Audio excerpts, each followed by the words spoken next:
MMOs. Nothing better than coming home from school on a Friday, getting something to eat, and then hanging out with your online girlfriend, killing gremlins. Even though that girlfriend is a guy in his late 30s, obese, and smells like the inside of the fish's asshole. Massively multiplayer online games. That's what MMOs are. If you don't know, it's a type of online game that allows a large number of players to interact with each other in a virtual, often fantasy world. You can do anything in MMOs, from getting married to finding a one true online friend that will eventually scam you by saying if you give him your password, he will give you all the gold in the world. But that's when you learn that people are nothing but stinky liars. The players start by creating a character, often deciding what the role of the character will be, and with that character they can interact with the game's environment. They are different from traditional multiplayer games in that they can support thousands or even millions of players at the same time, so players can form communities and guilds, and they can battle or duel. The world of MMOs is persistent, which means the game continues to exist and change even if the player isn't logged in. So even if that one guy that was last online 7 years ago might have even died, gotten married, or got a kid, who knows?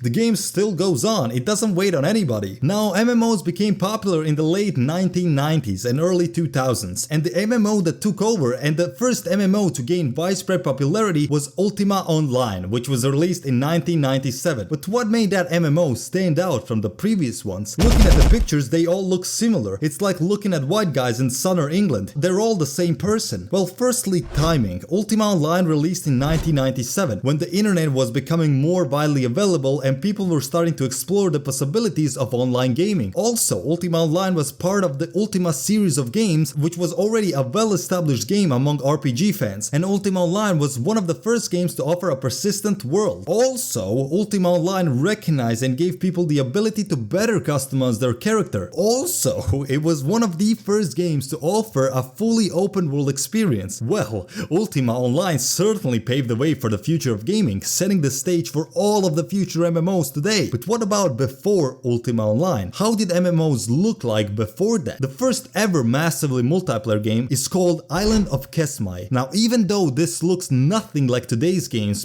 people were baffled that they can play with other people online even though it was just some text on a screen. Play a real-time computer game against an opponent anywhere in the country. Is playing it for the first time with two other people 2,000 miles away in real time via the CompuServe network. This is an example of what's called a multi-user game. I know it was very new technology for them, but they shouldn't be that excited when they find out what degeneracy is going to produce. The game's graphics consisted of ankle brackets, carrots, dashes, and dollar signs, which indicated different things like doors, loot, chests, and other things, which even for that time was ugly as shit. If you're playing it by yourself, of course, you can just sort of fool around and do everything the way you want to do it. If you're doing it with a few other people, then they want to be doing things their way, and so you might, in fact, that's kind of fun too, I guess, if you get in conflicts with the people that you're playing the game with. Ha!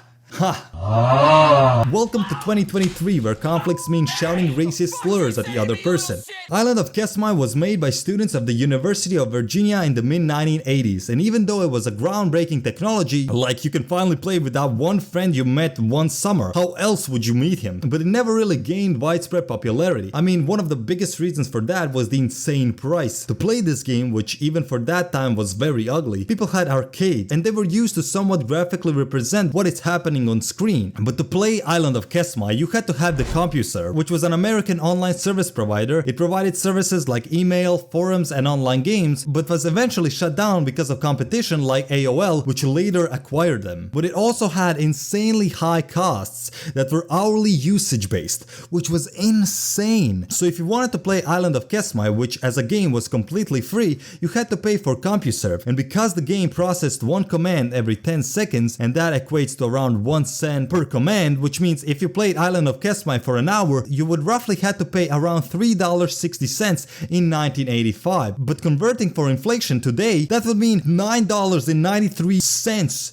So $10 to play an hour. God damn, imagine all of those Steam Hour farmers who leave their game on to show their schoolmates that they have achieved something in life. So that is one huge reason why Island of Kesmai never really gained popularity. And then ultimately that was the reason Ultima Online went extremely popular. It's because they had all of the things Island of Kesmai created, but they did it 1,000 times better, faster, prettier, cheaper, and easier to access. But Ultima Online implemented the standard MMO pricing pricing, which included the $9.95 for the game itself and the $9.95 per month subscription fee. So let me get this straight, you get a better, faster, prettier and cheaper game for the same price for a month that you would get Island of Kesmai looking like this for 3 hours. The hell? But Island of Kesmai, even though it was the way it was, it paved the way for MMOs to exist the way they do. It created this idea that the players could play together, do things together, even if they aren't close to each other, and that's what mattered.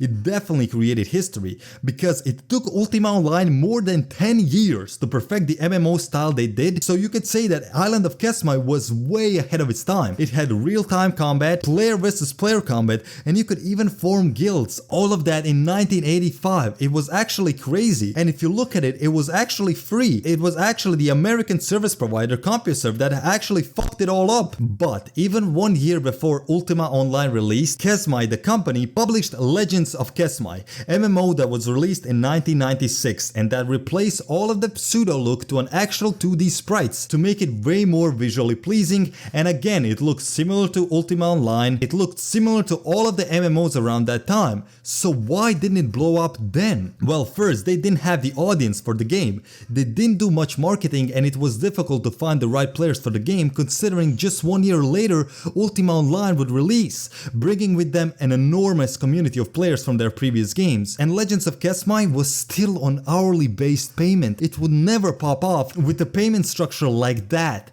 So it proves how vital it is to market your game properly. Even if your game is way ahead of its time and you do everything to improve it, the most important part of it is how you go about marketing your game and what lengths do you go to make that game accessible to the largest amounts of players possible. And you wanna know the craziest thing? Ultima Online is still online. You can actually play today, and it has around 2,000 to 3,000 players still online to this day. And if you go onto their site, they post pretty much monthly updates about the game.